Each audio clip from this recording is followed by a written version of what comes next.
So it's a Tuesday afternoon. Nothing is wrong. Nothing is particularly right either. The light is flat. You've had coffee. You have time, and you have to make something. And there's just nothing there. There's no pull. There's no spark. No sense that what you're about to make is going to be any good. Just you, the blank, and the vague awareness that other people seem to find this easier than you do. That's the moment I want to talk about today.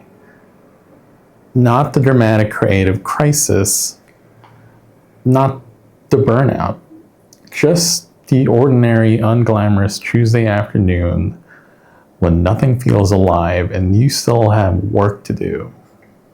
We have a story about inspiration, and it's a beautiful story. The idea arrives fully formed. You feel it before you understand it. You move fast, everything connects, and when you're done, you look at what you made and you think, where did all that come from? That story is real. It does happen. But here's the thing about beautiful stories. They're easy to remember, and they start to crowd out everything else. What we don't romanticize is the other 90%. The work that happened on a Wednesday with no feeling behind it. The brief that got finished because the deadline didn't care how inspired you were. The draft that became something good through revision, not revelation. We don't tell those stories. And so slowly, without meaning to, we start to believe that the inspired version of the work is the real work, and everything else is just waiting. Here's the thing I want you to sit with, and I'm going to say it directly. Waiting for inspiration is sometimes just avoidance with better branding. Well, not always, but sometimes. And the uncomfortable part is that it's very hard to tell the difference from the inside. Because avoidance doesn't feel like laziness. It doesn't feel like fear. It feels like sensitivity. Like you're protecting the work. Like you know yourself well enough to know that forcing it produces garbage, so you're being responsible by waiting until conditions are right. And maybe that's true. Or maybe you're afraid of making something bad. Afraid of effort without payoff. Afraid of sitting down and finding out you have less to say than you thought. I'm not accusing you of anything. I'm asking because I've had to ask myself. And the honest answer most of the time is that I can't immediately tell which one it is. And that's exactly why the question matters. I think there are two kinds of uninspired days, and they feel almost identical from the inside. There's the dead day. The tank is genuinely empty. You're depleted, creatively, emotionally, and physically. Forcing it on a dead day usually produces work that has no pulse. You can feel it while you're making it. Technically functional, but spiritually absent. And then there's the fear day. The tank is fine. You have ideas, you have the capacity, but something in you doesn't want to begin. Because beginning means risking. And Risking means the thing might not be as good as it was in your head. On a fear day, you can still feel uninspired because fear and creative paralysis feel almost exactly the same. But the cause is different. And so the response should be different too. The dead day asks you to rest, to refill, to give yourself permission to stop. While the fear day asks you to start anyway, to make the bad version, to get out of your own way. Most of us, if we're honest, have more fear days than dead days. We just find it easier to call them something else. Here's the idea I keep coming back to. Inspiration isn't the ignition, it's the accelerant.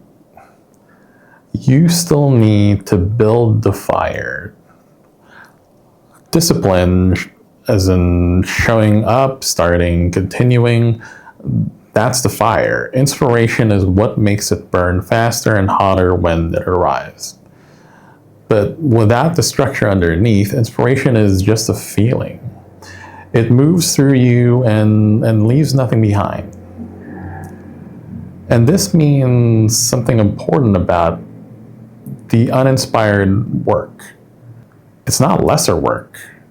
It's often the load-bearing material. The draft that got finished on a Tuesday is what inspired revision. It's what the inspired revision gets to improve.